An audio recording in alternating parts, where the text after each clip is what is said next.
remember because the percentage is exactly the same. Oh. Okay. So then I want one final question, and that is, in your personal opinion, do you think that this is something that is an example of something that's bad or something that's okay? It is bad. If Okay. I was an author earlier, I would be angry about it. Okay. All right. So, great. That's the kind of things that I wanted to know. And again, you gave the facts first, and then your personal judgment. And I think your facts would convince me that I would want to look at. Your research technique is sending out a survey and asking the questions. Did you do this? Have you done this? Or do you know about this? We're the first group. Have you got something that's going to work? I think so. Let's give it a shot. So we're the kind of unique in the fact that we do anchor ourselves in research here. A brief presentation that really kind of captures years of work that we've done, and I'm just going to do the highlights of the most exciting things that we've published on or discovered over the years. And so I made this presentation in Singapore last week, and so basically what I'm doing is I'm talking about the quantitative analysis of the characteristics of highly similar publications, scientific publications, especially biomedical research publications. And as I'm actually reporting for the work on the work that's done by the group as a whole. This is not just my research.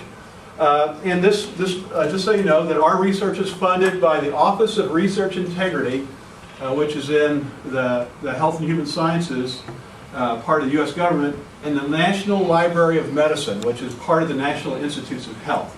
And as you know, you're at Virginia Bioinformatics Institute at Virginia Tech.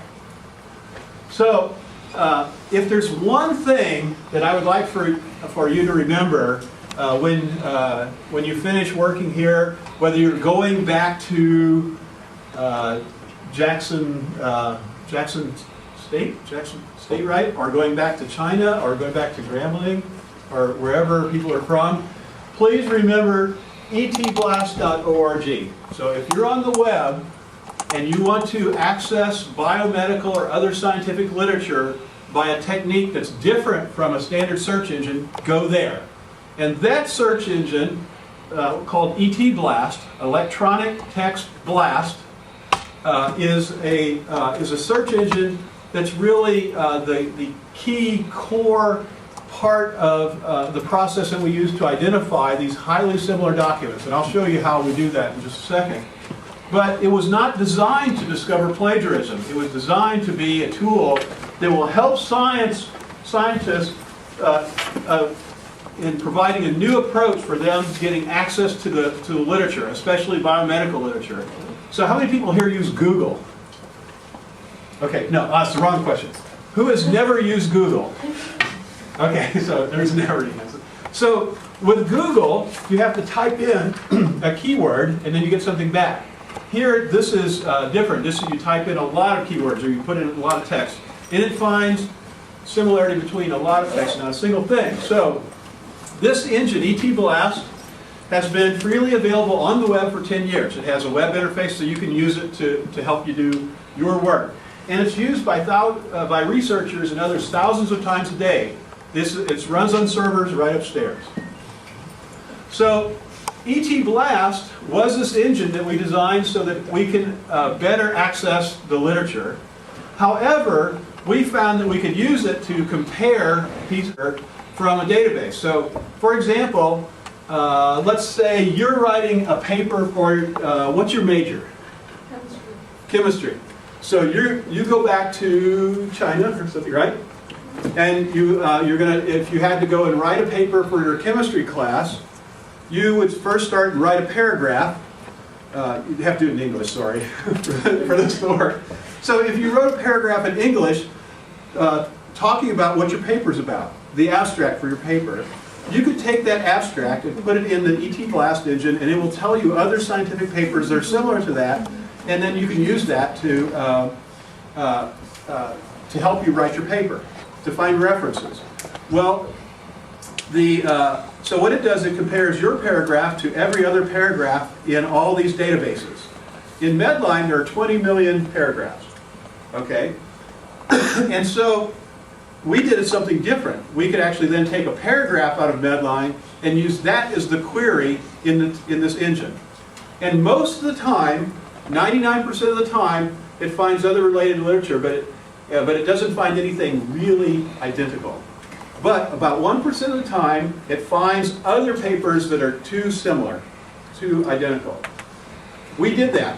We started randomly taking papers out of Medline and submitting it to this text comparison engine, and it sometimes would find two papers that were too close. We then took all those occurrences where it was too similar, and we loaded it into a database called Deja Vu. Okay, English, for the foreign students, English question. How many people know what deja vu means? How many people know what language it's from? It's for French. Yeah, okay, I see.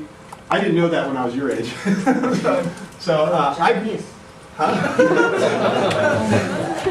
Yeah, so the point is, deja vu means, like, for example, if occasionally you see something and and you think you've seen it before, so you'll just go, deja vu. So that's what this means. I'm seeing something that I've seen before. Okay, you never know the origin of the database, but that's really it. Unfortunately, when we analyzed the 20 million papers in Medline, we found 80,000 pairs of papers that were too similar. And so that's a lot. It's a small fraction of 20 million, but there are many. And these were loaded in this database. And this database is used by people around the world, and it's accessed between 100 and 15,000 times a day. Okay? And this is for people who use the database and spend over a minute looking at something, so it's not just a robot going over the web. The other thing is that this summer, our group has been creating a new interactive publication ethics instructional website. Okay? And it's really designed to target professionals like editors and others who need to learn more about ethics, okay? Ethics of scientific publication. And so what I told the group is that this is going to be coming online very shortly. And they can go back and tell to their countries and things like this and tell people that as editors they can learn a little bit more about this. And of course they'll find out things like other tools that are available to them. Okay? Another thing that came out of this research was that we were able to develop another text similarity engine that's similar to ET-Blast, but it's a commercial version. So ET-Blast runs here at a university, but Heliotext is a company that